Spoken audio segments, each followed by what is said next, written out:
Charles Darwin and His Theory of Evolution by Austin Seeley. Evolution states that we all looked like this once. As we start to go up the evolutionary scale, I bet you can guess who I am out of Ostis heidelbergensis, Ostis floresiensis, Ostis neanderthalis, or Austin Seeley, you choose. Recent studies report that we really did look like this.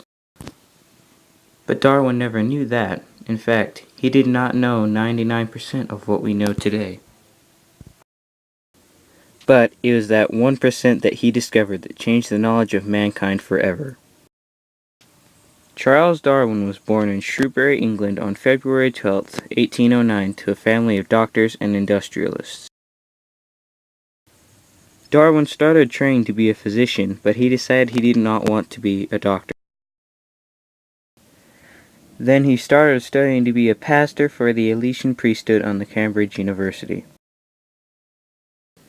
But his true passion was for natural history. After his graduation from Cambridge, he joined an expedition on a 5-year voyage as a naturalist on the HMS Beagle to survey the coast of South America. He collected many specimens of animals and studied them. While at the Galapagos Islands, he studied the finches. He noticed that birds from different islands had different beak shapes that served different purposes.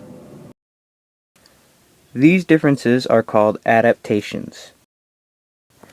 For instance, birds with an adaptation for a thick beak in an environment where nuts are the main food source, that bird would survive and reproduce. Darwin named this process natural selection.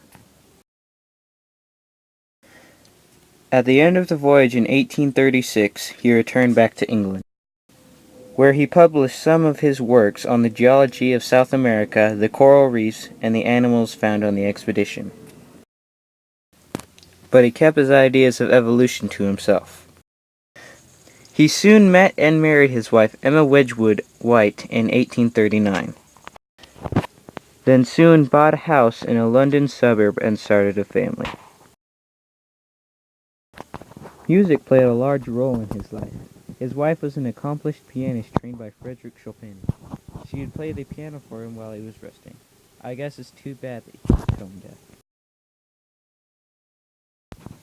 The home life of Charles Darwin was unlike most Victorian country gentlemen. Most fathers left the child rearing to a governess, where to his children he was a delightful playfellow, and he was very involved in their day-to-day lives. Also, Darwin's relationship with his wife was a very special one. It was with her that he found peace and happiness in a life filled with constant illness. He gathered data for 20 years, but he wouldn't publish his work until he realized that a man named Alfred Wallace was competing to publish these same ideas. He sent in his work to be published, and it turns out that they were published at the same time later that summer. Darwin's book, The Origin of Species by Natural Selection, sold out all 1,250 first print copies. During the next year, 4,250 copies were in circulation throughout bookstores. Darwin's studies became the beginning of our natural history as we know it today.